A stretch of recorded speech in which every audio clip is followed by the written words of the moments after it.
Assalamualaikum warahmatullahi wabarakatuh. Kami dari kelompok mempresentasikan proyek tentang new head border marker. Tugas ini ditujukan untuk tugas akhir dari perencanaan dan pengembangan produk. Dosen pengampu Pak Afif Hakim.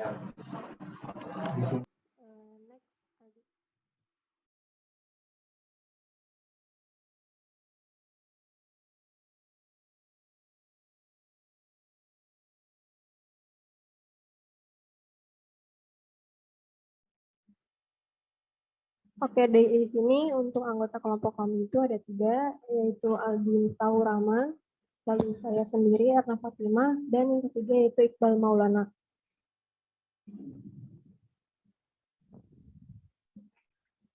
Oke, untuk latar belakang dari pembuatan produk baru kami itu, yaitu berasal dari hasil observasi yang telah dilakukan, yaitu terdapat kekurangan pada produk marker, yaitu terletak pada bagian tabungnya. Jika akan menuangkan tinta ke dalam tabung, komponen valve harus dibuka terlebih dahulu agar tabung dapat diisi dengan tinta.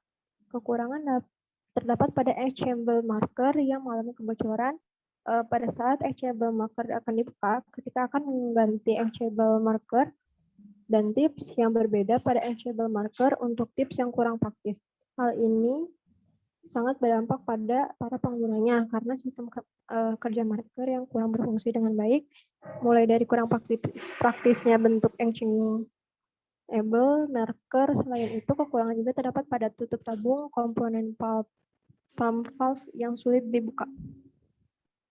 Lalu untuk analisis sistemnya itu untuk penguraian suatu sistem utuh ke dalam bagian-bagian komponennya dengan maksud untuk mengidentifikasi dan mengawasi permasalahan-permasalahan yang terjadi dalam kebutuhan yang diharapkan dapat diusulkan untuk perbaikannya.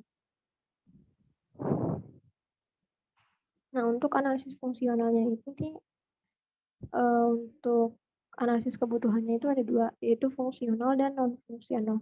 Untuk fungsional itu yang pertama, new head border marker memiliki tutup tabung pump valve yang mudah untuk dibuka.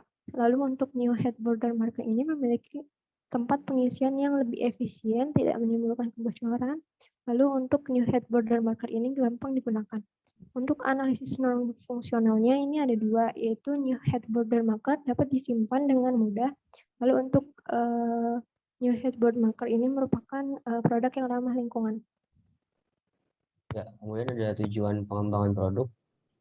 Yang pertama ada memfokuskan desain dan spesifikasi produk pada kebutuhan customer, kemudian menghindari adanya kebutuhan customer yang terlupakan atau tertinggal. Lalu yang terakhir adalah menselaraskan pemikiran antar member dalam suatu tim yang terlibat. Di sini ada data hasil wawancara. Yang pertama ada pernyataan pelanggan, yaitu tutup atas desain ulang untuk mempermudah pengisian, kemudian mempermudah melepas tutup atas. Jadi interpretasi kebutuhannya yang pertama, alat didesain ulang agar lebih efisien, lalu kemudian tutup mudah dibuka. Di sini interpretasi kebutuhannya ada 2, alat didesain ulang agar lebih efisien dan tutup mudah dibuka. Kemudian di sini ada cara menentukan kepentingan relatif. Jadi di sini setelah diambil dari wawancara sebanyak 10 responden, dapat dilihat scoringnya. Yang pertama ada praktis sebanyak 0,5, kemudian tutup mudah dibuka ini paling banyak yaitu 0,8, kemudian mendesain ulang ada 0,1, mudah dibawa ada 0,6, easy to use 0,2, dan mudah digenggam 0,3.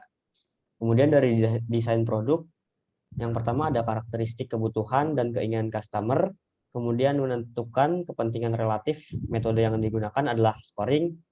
Kemudian yang terakhir ada desain produk. Ya, silakan Iqbal.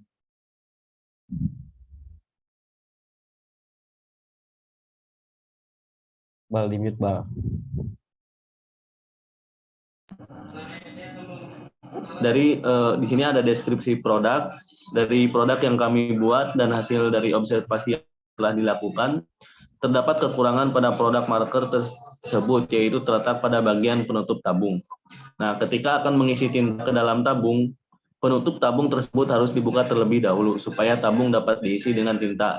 Sedangkan banyak sekali keluhan dari para pengguna spidol marker ini yang merasa kesulitan dalam membuka penutup tabung spidol ini.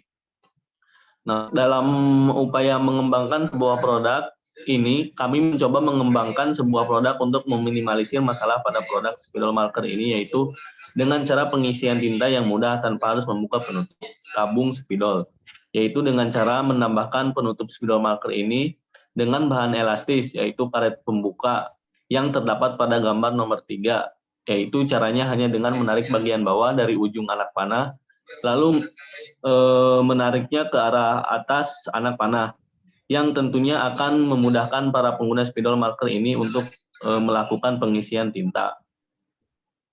Lanjut. Nah, di sini ada gambar yang menunjukkan contoh desain spidol marker dengan penutupnya.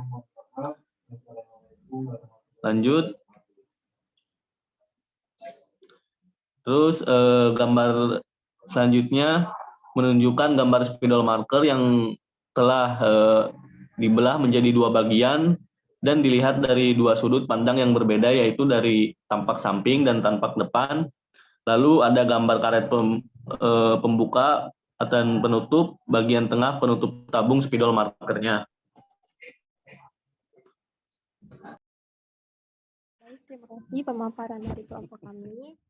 Kekurangan dalam presentasi ini. Wassalamualaikum warahmatullahi wabarakatuh. Waalaikumsalam warahmatullahi wabarakatuh.